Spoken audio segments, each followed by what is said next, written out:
Let's see what this sounds like with open exhaust per se.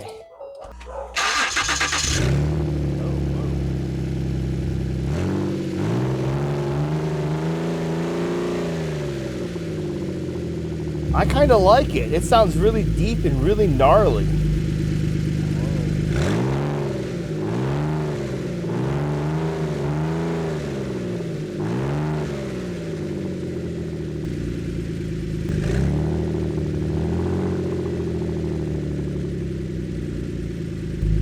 But we're at 1,000 RPM idle.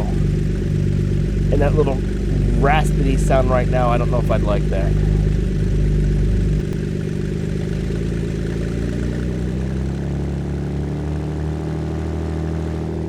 That sounds good. I gotta fix the rest of the exhaust though.